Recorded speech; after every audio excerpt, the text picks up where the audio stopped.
This is Listen St. Louis with Carol Daniel. When I think about the critical issues facing Black and Brown residents in the St. Louis area, I often ask the questions: how did we get here? What's holding us back? And how do we progress? At 9 PBS, we want to deepen our understanding and change the narrative. Join me as I look for answers and discover solutions on today's podcast.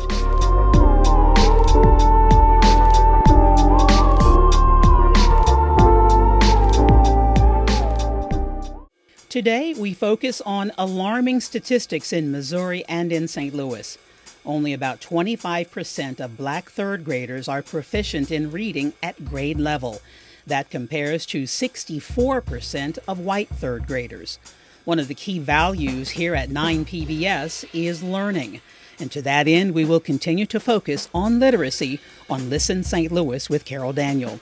Today, I'm joined by a man who is using personal tragedy and personal growth to change those figures for Black children in St. Louis. And he is doing so by focusing on Black men. The founder of Black Men Read, Keyon Watkins, joins me next on Listen St. Louis with Carol Daniel. Listen St. Louis with Carol Daniel is supported in part by Midwest Bank Center, the Betsy and Thomas Patterson Foundation, and Orvin and Latrice Kimbrough.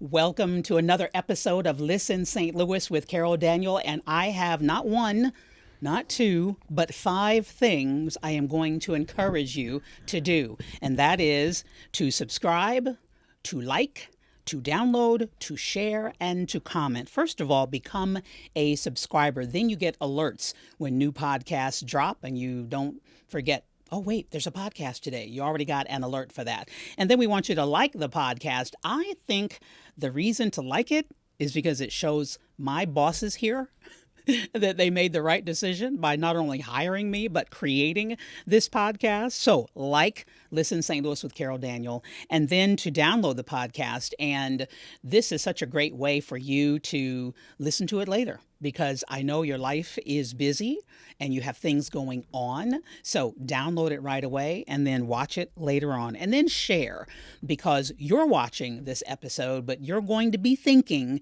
during the time that we're talking that there are other people you believe should hear this information. So share it with your friends, your family, and your colleagues. And then lastly, comment and let us know what you thought about the podcast, what moved you, what frustrated you. And then people often even comment to make suggestions about other topics that we should have on Listen St. Louis with Carol Daniel. So thank you for doing those 5 things, one of them, 2 of them, all 5 of them. Subscribe, like, download, share, and definitely comment.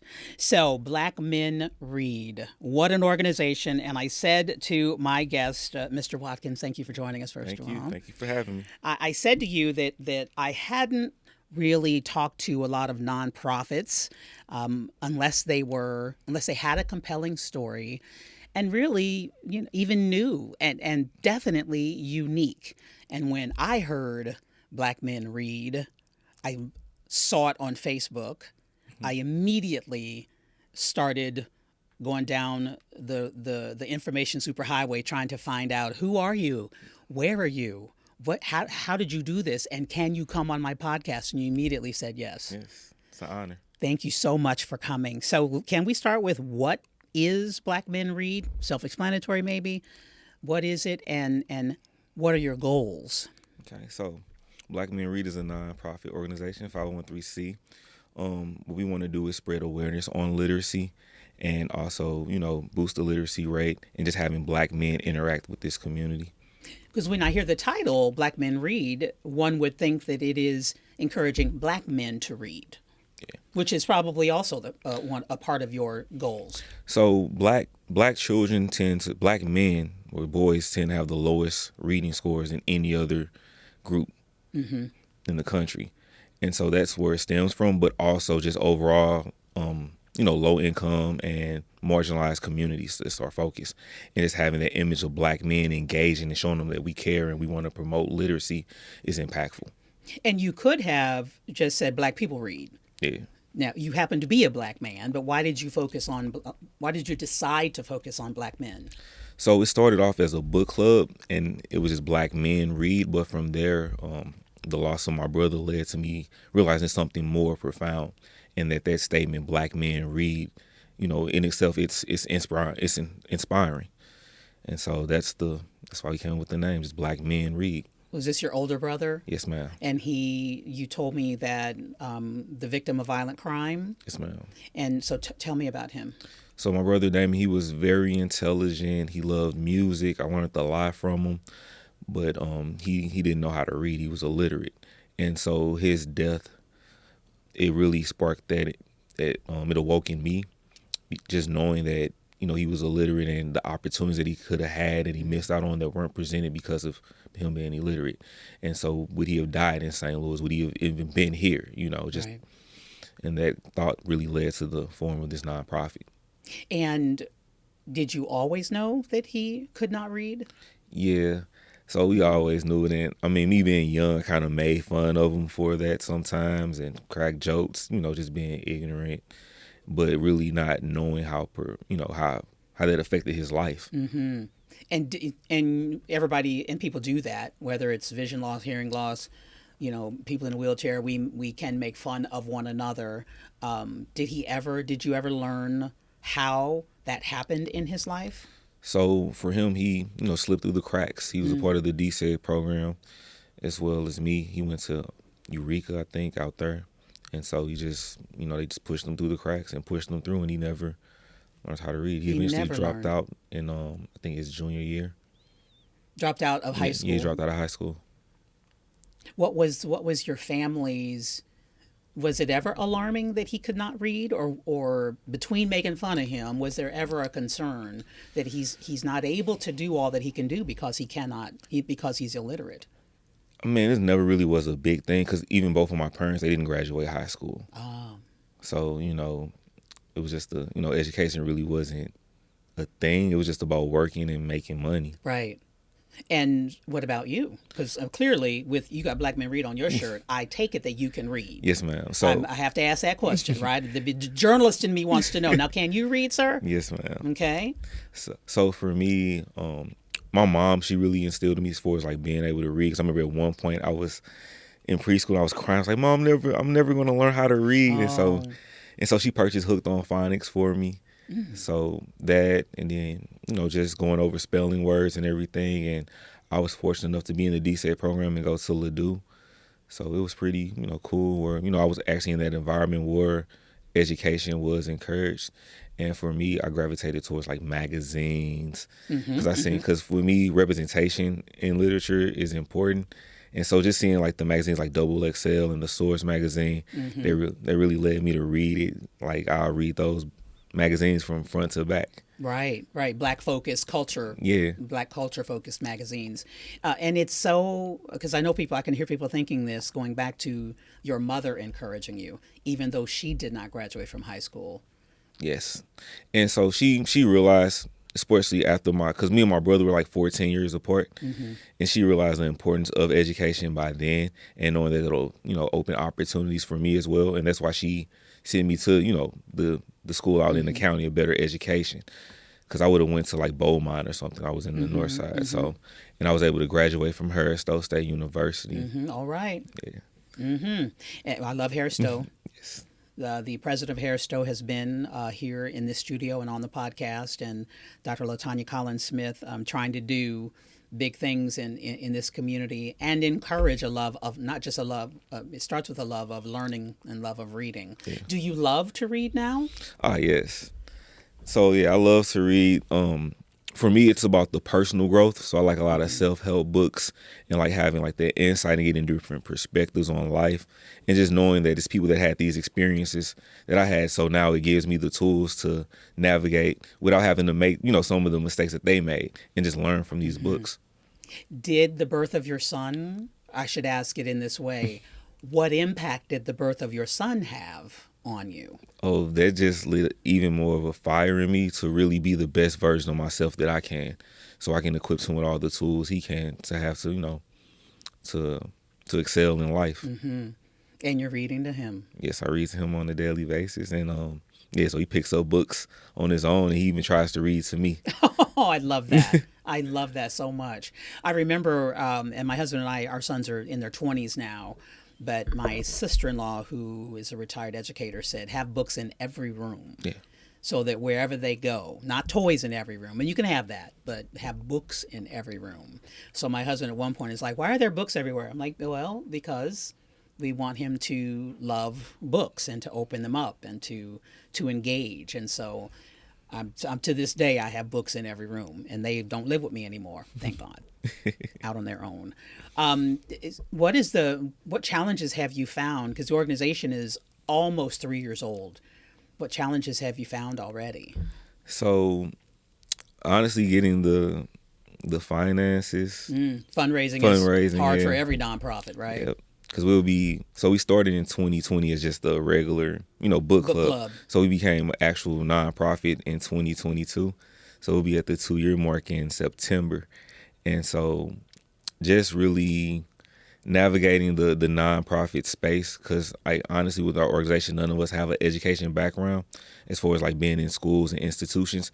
It's just that we recognize that there is a problem and we want to provide a solution.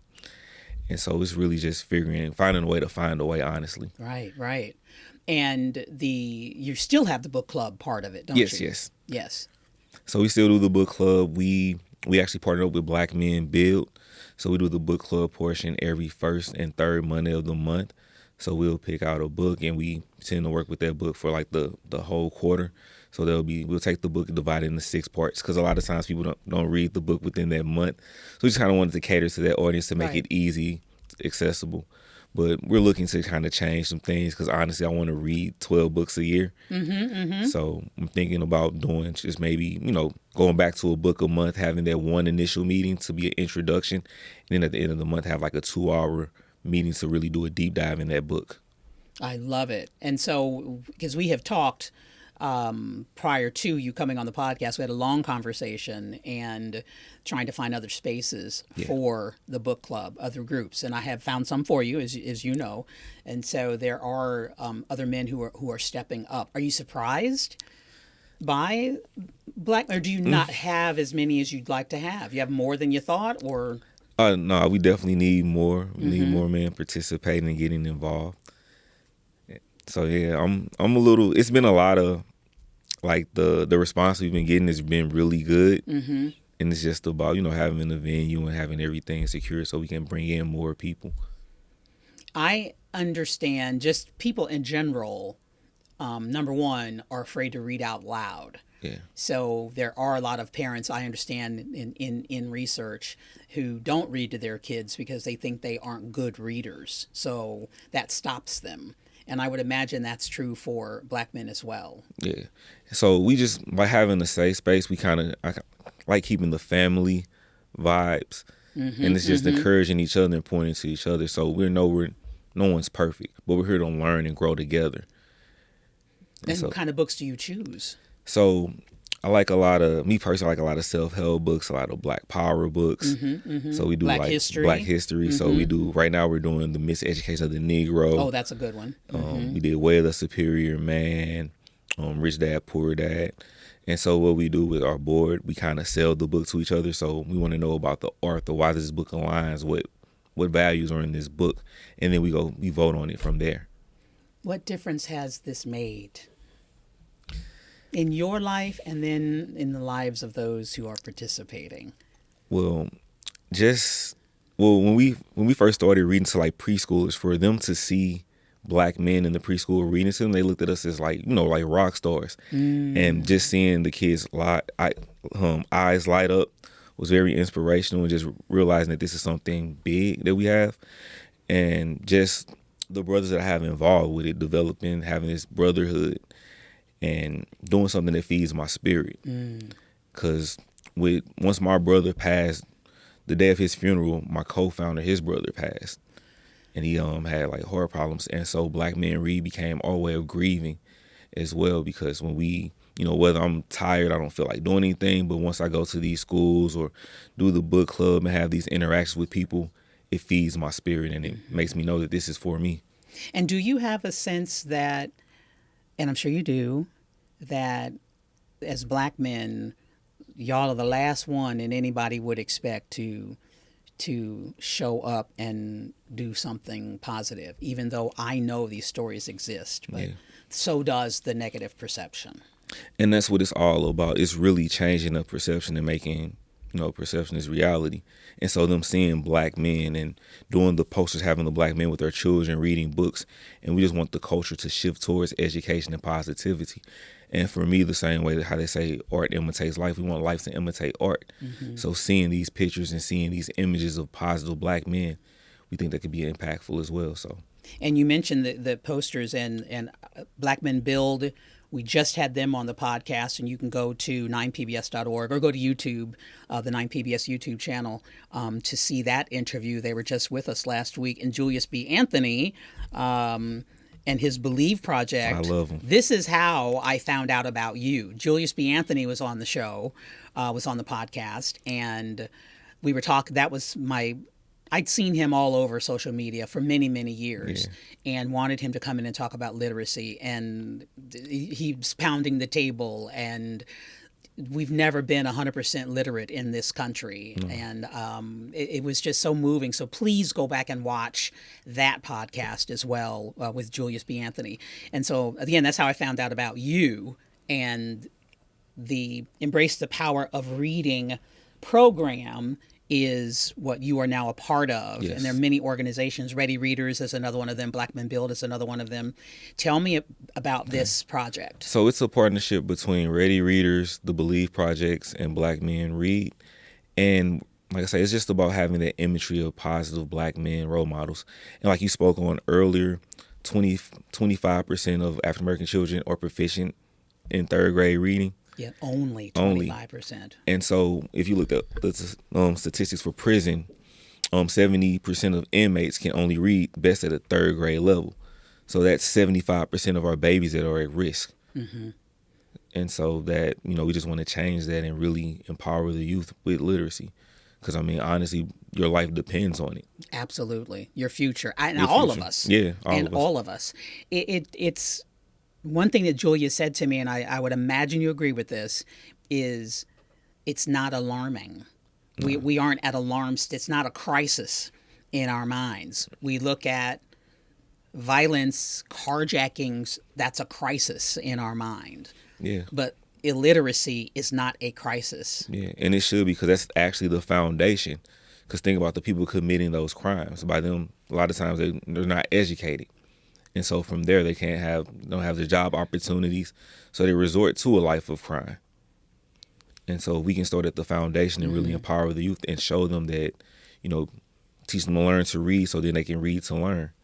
It's so intriguing to me, too, that reading is thought of as it's just this one educational benchmark. You're supposed to learn to read at this grade, and then you go on and do math, and then you go on and do English.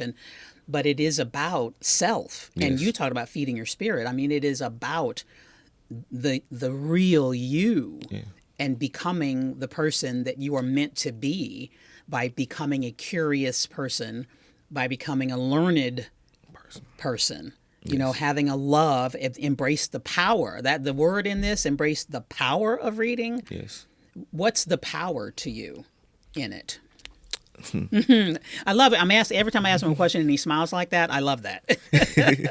Is it a nervous smile or you like the question? No, I like the question. Okay. It's for me, it's everything. Like, so you can be in North St. Louis and this one book about, like The Alchemist. That'll have you all the way in, the Middle East, in Egypt. Mm-hmm. And so, and it works on your mind, your vision, and you get that perspective and seeing takes you everywhere. Yeah. And so you're not just limited to your environment. If you can't afford the plane tickets or, you can't afford the travel, those books can take you wherever you need to be. And so for me, that's like the power of it. And so even on my journey to being, an advocate for my people, just reading the Miseducation of the Negro, it took me 4 years to read that book. And when I picked it up, like the first chapter, I had to put it down because I wasn't ready for it. Wow. And so that's how I knew that book was powerful. Yeah. If you you have to be ready to read certain books. Your mind you have to be in a certain space. And so that was the power of that book, and even like Malcolm X's autobiography. Like, just, it awakened me and just showed me how different. I mean, well, how different his life was, but how things really are the same in the world. And so just understanding that and seeing different, his journey, Carter G. Woodson's journey, his critique of America. It really empowered me, and I know, my ancestors and everybody are dependent on us, and they're giving us this knowledge for us to use and progress.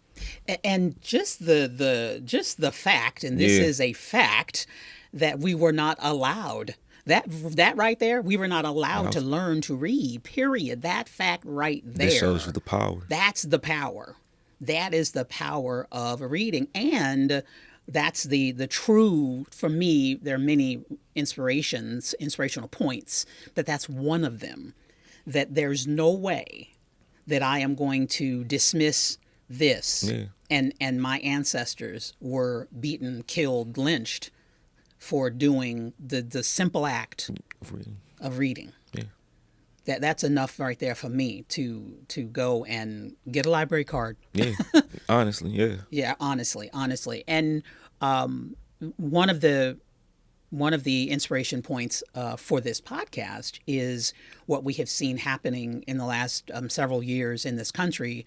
A lot really started during the pandemic of banning books, and then those who feel that move into banning the way history is taught. And that was one of the reasons that I wanted to start this podcast, is to talk about, and you see these pictures in the studio with us, historic St. Louis, of who we were then, and to understand our history. And part of our history is we were not allowed to read.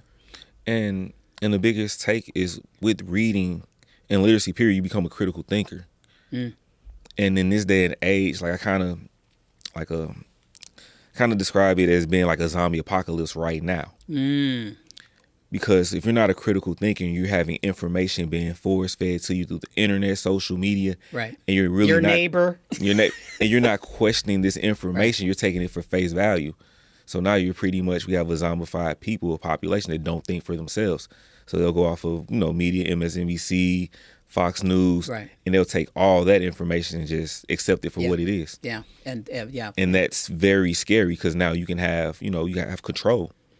And now we have AI. And you don't know what image is true. You don't know what voice is true. We know what happened to President Biden. The AI, they used his voice and put out a phone call, and it wasn't him.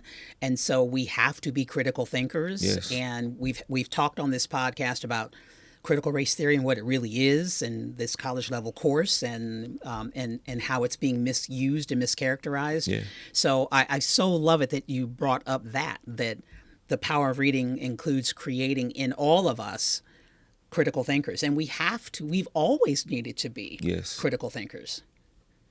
Like, you have to understand everything. So I think Black Men Build, one other thing is, you have to be able to read a book, then be critical think. Then you have to be able to read in between the lines, and then read the room. Ooh, yes. Oof. So, I mean, readings are everyday thing. Everyday thing. What do you hope for your son? And he's just one. He's just one. But I can tell you that one of my early prayers for my sons was, that I be shown what their gifts were. Early in their life, and so that I could then, my husband and I, be able to do what was necessary to guide them in that path to their gifts, not just their talent, but their gifts, God-given gifts. So I prayed that prayer very, very early in life. And honestly, Keyon, because my parents didn't see my gifts early on. So they didn't know, I say my parents are both from Mississippi, and I lovingly say they were from Mississippi Burning, which is a terrible movie. And they grew up in Jim Crow South, and they experienced all of it. And so they didn't know, but they impressed upon us just hard work. And I shouldn't say just, but they impressed upon us the work ethic, which is very important.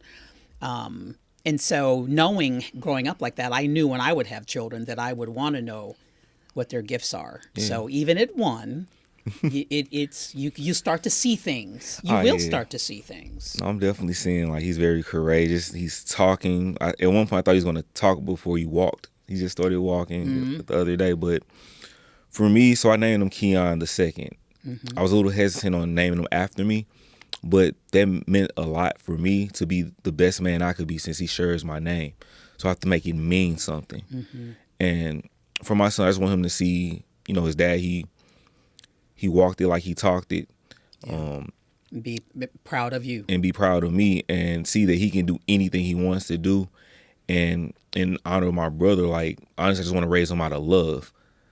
And from there, I think, the rest will fall in place. And I want him to be to the point where, not out of fear, but he'll do the right thing, knowing that he doesn't want to disappoint me because I love him so much. Right. And so. And he'll want to make you proud. And want to make me proud. Yeah. But I just try to be the best version of myself and let him see it and go from there. But just pour into him. he was in our one. We've had one phone call and lots of email and text, but in our one phone call, he was very talkative. Yeah, I could hear him in the background. He was very talkative. The men who have joined you in Black Men Read, have you been told why they decided to join? What are their reasons? So a couple of the guys, of course, I grew up. Some of my friends I worked with, grew up with. So for them, it was just pouring back into the community. They have children. They want to make sure that the children that their kids, that their associates or well off or better. So it's just about making society better and our community better and just having a community built on solutions. And a lot of guys just want to do it for themselves as far as their personal growth. And it's just like a lot of guys see the fault in the St. Louis public schools, so they want to go in there and try to provide solutions for that. But the main thing is just coming together and, executing our vision, which is to promote literacy and seeing Black men in a positive light. You worked with, I think you had a meeting with Black Men Build, and it was called Wartime Roundtable. Yes. So it is a war. This is not just a lovely thing we want to do. You see it as a battle. Yes. Tell me about that. So like we spoke earlier, our people, we've been fighting, since the transatlantic slave trade, the survivors of that, then the survivors of Jim Crow South. So we come from a lineage of fighters for us to be here. And so we've been at war with, America and a lot of systematic racism, before it's been a fight going on before we was born. And so it's just a sense of urgency to understand that we have to need the tools and be equipped with those tools in order to fight this. And literacy, knowing what's going on in your community, knowing how you can be a change agent in your community, that's important and that's vital. And with the literacy rate, 12% of the kids in St. Louis public schools can read on grade level. That is a crisis. Absolutely. And so that's what it's all about, just coming together and making the change we need to see in our community and not asking anyone for anything and us pointing to each other. Right. And speaking of each other, just in your existence, that is a message to other Black men who are not standing up, who are not giving back, who are not, as you are doing for your son, trying to be the best version of yourself. How do we touch them, and what is the message to those Black men who aren't involved with Black Men Read or Black Men Build or Ready Readers or Julius B. Anthony or in any number of organizations that exist? Well, for me, I'm a firm believer in having the God in me speak to the God in people. And that's through authenticity and intention. And you don't have to join an organization to be a change in your community. It can be as simple as just, if you're walking past, somebody just saying hi, smiling at them, opening up the door for a lady, making people feel protected, and just, common decency and common respect. It goes a long way, because a lot of times we really represent our whole race, no matter where we're at, unfortunately. Yeah. And so it's just about doing the right thing. That's a common decency. Yeah. Yeah. The more of you do what you're doing, the more that, because we were talking about there is a cultural shift happening. It isn't necessarily all positive, but there is a shift happening where more black men are standing up, more black women are standing up, more of us are speaking, and we always have. Yeah. That I want to be clear. I would argue with people on the phone when I was in talk radio. I would argue with them all the time. I used to get anonymous letters at least once a quarter telling me to deal with my people. Just crazy. It was shredder right into the trash. But it is true that they would see one and think that we represent all. And of course, I was a news anchor, so for some I did represent, all people. But we've always spoken to us about us. The media may not cover that, which is why it's so important for me to do what I'm doing, so that people can see there are men like this who's 36 years old, out here doing his thing and trying to uplift the community. Yeah, and so for me, one of the greatest things you can do is inspire people. Mm-hmm. Like when I talk to the kids, it's authentic. Like I have locks, tattoos, but I'm still about my business, still educated, and still care about my people and care about my community. So you have to look a certain way or fit into a certain box to care about your community. And speaking of being about your business, at the same time you were starting Black Men Read, you were also launching a line of food. Yes. And so you're not leaving with this, are you? Did you bring this for me? That's for you. Okay, thank you so much. And so tell me about what this is. So that's my all-purpose seasoning. So I started a company. It's called Sauce So Good. So I have a family-owned barbecue restaurant called St. Louis Q. We've been doing that for about 30 years. And so just got into making the sauces. Wait a minute. I just said you're 36. Yeah. So did your dad start it? Yeah, my dad started it. Okay. Yes. I'm like, he started a business at 6? That's awesome. Okay, go ahead. I'm sorry. So left my corporate job, got into the business, started making sauces and seasonings. Then I left the restaurant, became a little too hectic, and so I decided to start Sauce So Good. So I make a spicy sauce, a mild barbecue sauce. I make a And wait a minute, before you move on, what this is all-purpose. That's the all-purpose seasoning. So hamburger, salmon, chicken, the all-purpose everything, means vegetables, everything. Okay, all right. And then you were talking about the sauces. Yep. This is called Sauce So Good barbecue sauce. This is mild. How did you know that I would only want the mild? I can't do super spicy. So that's my mild sauce. It's vegan, gluten-free, goes good on everything. It's kind of like what was that commercial? The hot sauce. I put that stuff on everything. On everything, yes. And is it tangy? Is it? Yeah, it's sweet with a little tang to it. It's a St. Louis style sauce. And yeah, you can find me at Soulard Market every Saturday. That's where I sell that online. That is awesome. I would open it, but I'm not going to because I'm going to take it home and put it on something. And how's it going? Oh, it's going pretty good. Just looking to expand it and scale everything up. Which is the hardest thing. Yeah. So, I've been doing it for almost 3 years, and this is what I do full time on top of my nonprofit organization. Well, good for you. And he is meaning Junior. The second is looking. He doesn't know, but he will definitely, because he'll be third generation business owner likely.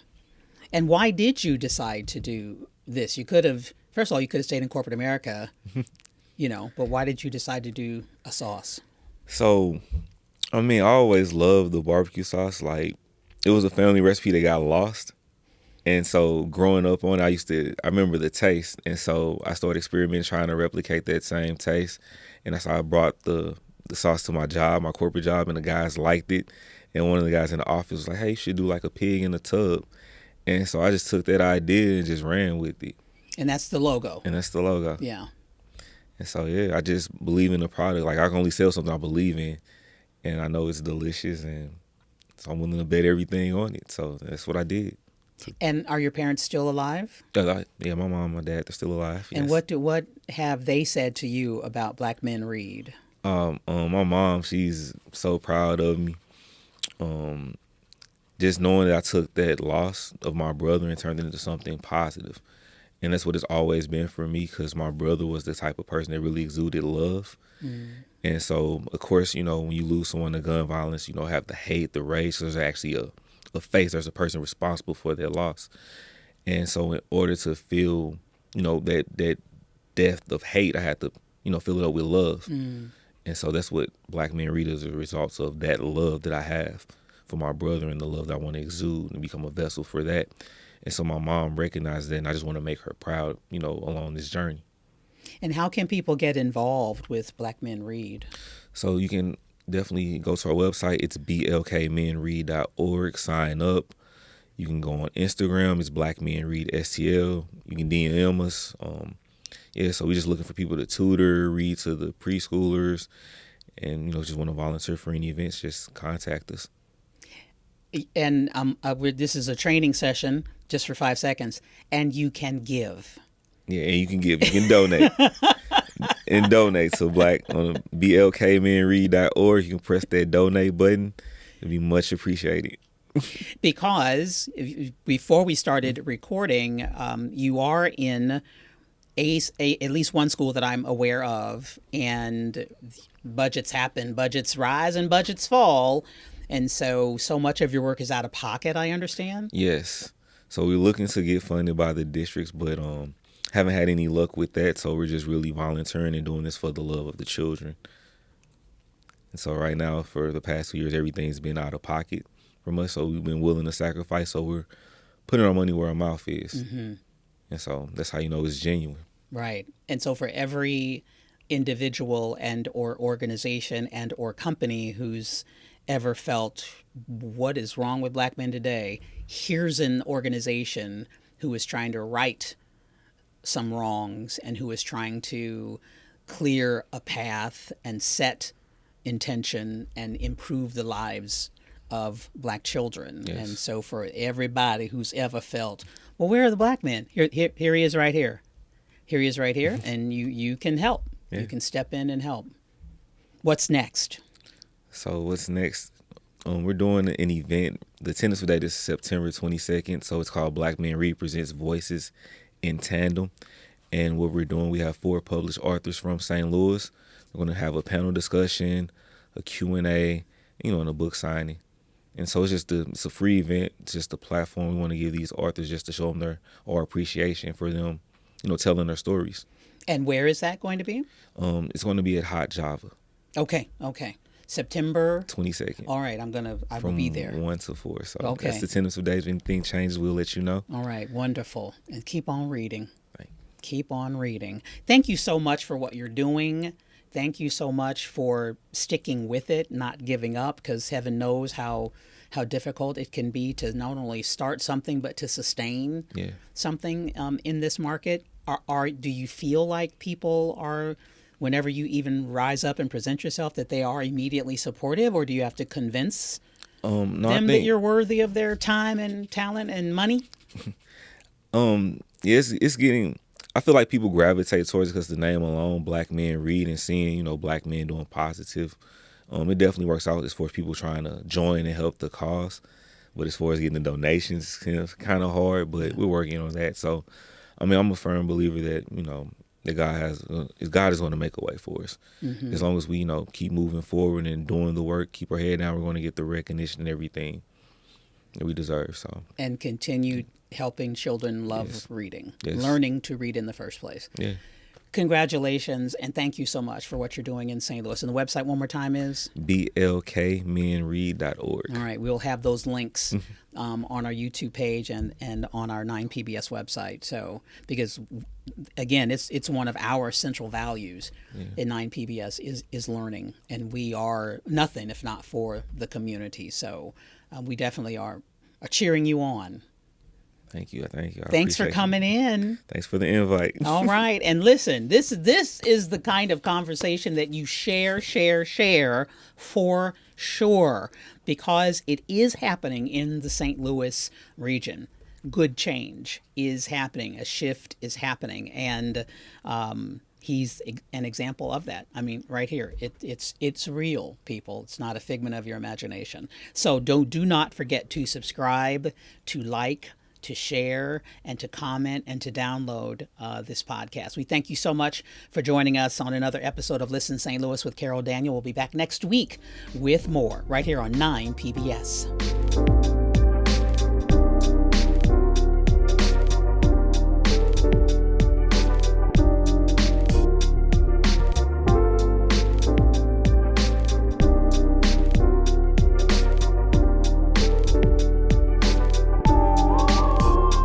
Listen St. Louis with Carol Daniel is supported in part by Midwest Bank Center, the Betsy and Thomas Patterson Foundation, and Orvin and Latrice Kimbrough.